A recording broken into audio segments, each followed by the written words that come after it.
नमस्कार, मी गौरी सूर्यवंशी. एस मराठीमध्ये आपलं स्वागत. वळूया आजच्या बातमीकडे.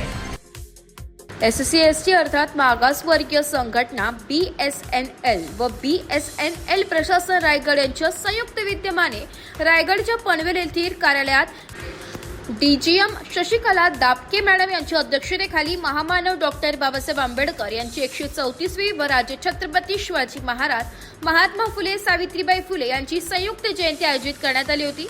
या कार्यक्रमात सेवा महाराष्ट्र सर्कलचे अध्यक्ष भूपेश माळवे, सुजित सोनावळे, बामसेफ कार्यकर्ते प्रमुख वक्ते उपस्थित होते.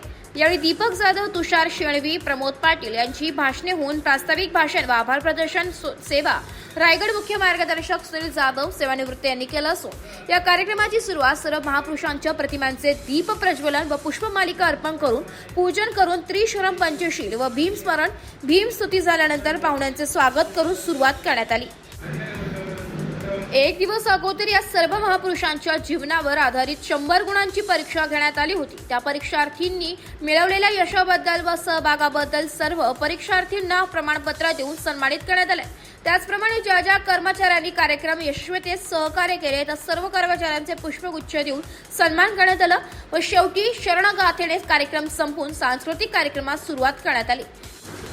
या कार्यक्रमात महेंद्र शिरसाट, दहे पती पत्नी, संतोष बनसोडे, भागुबाई खाडे, शैलेंद्र खरे, दीपक जाधव, इंद्रजित अग्निहोत्री यांनी सुंदर गाणी गायली व शेवटी राष्ट्रगीत गाऊन कार्यक्रमाची सांगता करण्यात आली. सकाळी 6 वाजेपर्यंत स्पीकर वाजवू शकत नाही. काय होतं, तुम्ही 10 नंतर वाजवल्यानंतर कोण येतं? पोलीस येतात.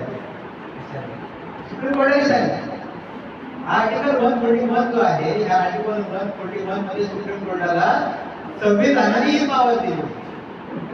संविधान तुम्हाला समजलं, सुप्रीम कोर्ट समजेल, हायकोर्ट समजतील, तुम्हाला राष्ट्रपती समजेल, सेक्रेटरी समजेल, लेजिस्लेचर समजेल, एक्झिक्युटिव्ह, ज्युडिशरी सगळं समजेल.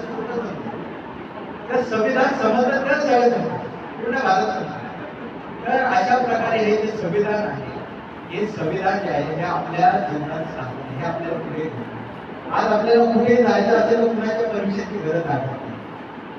परंतु बाबासाहेबांची एक ओळख म्हणून, शेतकरी नेते म्हणून बाबासाहेबांची जी काही ओळख आहे त्याबद्दल मला एक आवर्जून थोडासा प्रकाश टाकावा असं वाटतो.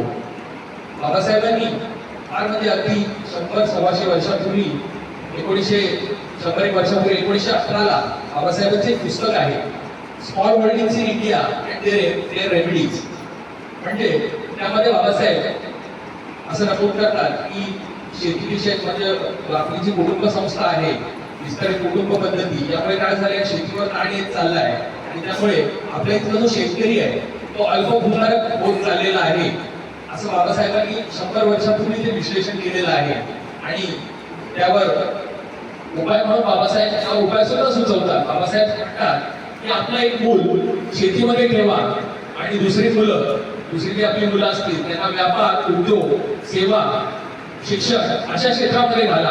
म्हणजे काय होईल की शेतीवरचा जो काही ताण आहे, आपल्या उपजीविकेसाठीचा जो शेतीवरचा ताण आहे तो कमी होईल आणि तुमचं संपूर्ण जे कुटुंब आहे ते केवळ शेतीवर अवलंबून राहणार नाही. एस मराठी न्यूज साठी प्रतिनिधी निलेश लोखंडे, रायगड.